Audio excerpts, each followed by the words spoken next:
Jenny, can you just explain what your role is in the community? Yeah, I'm the editor of the Gloucester Citizen. I'm also acting editor at the moment of the Gloucestershire Echo, and we also run our website gloucestershireLive.co.uk, which covers the whole of Gloucestershire. We are a 6-day-week daily titles, and we also have our weekly Stroud Life title as well, and we also have Facebook groups attached to that as well. So what is the perception of the Church of England, indeed of faith groups within the media? It's an interesting one, that, actually, because I think in some ways the media leads the relationship more than the other way around. I think if you were to ask many readers, they might say the only time they perhaps pick up on Church of England news is, dare I say, in the Daily Mail, when the Archbishop says something or otherwise, and they lead an agenda for several days on a perhaps highfalutin issue sometimes, which doesn't necessarily transcend to the everyday man in the street particularly.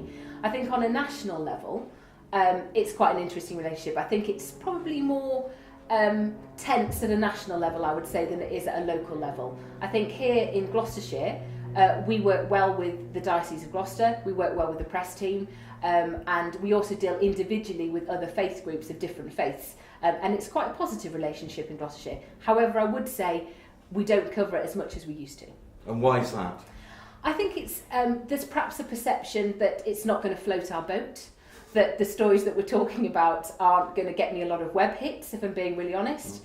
And we will go to them if we think it's an issue that we want them to have a say on, rather than particularly getting a proactive approach back about an issue that they want to talk about. But on the other hand, if there's a disaster or something happens, the first port of call very often for the local media is the local vicar, is the local priest. Exactly. So if there's an issue around, particularly around the death of somebody, if I'm being really honest, or a big shock news in a particular area, then yes, we go to the pillars of that community, and one of those people that we would speak to would definitely be the local vicar. So what could the Church of England do? What could faith groups do in Gloucestershire that would enable you to do your job better and to be more inclusive with them?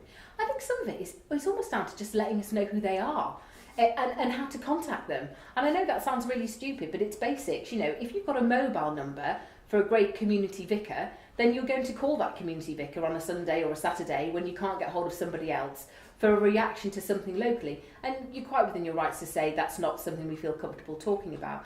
But sometimes it can just be as simple as having a great website that's got really good contact details on, that people know who to go to in times when they need those types of comments. So sometimes it's just availability.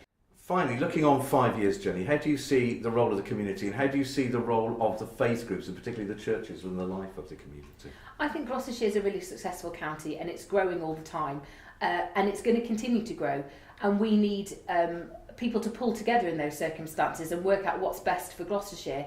So whether it happens to be housing and the need for more affordable homes in the Cotswolds, for instance, whether it's knife crime in Gloucester, whether it's actually huge pockets of deprivation in communities that have a 10-year different lifespans from other parts of Gloucestershire. There's huge things that we need to be addressing in Gloucestershire over the next 5 years, and that's my hopes and dreams, is that we get the equilibrium of Gloucestershire more in line with where it needs to be. We are an affluent county, but there's actually huge areas of need at the same time.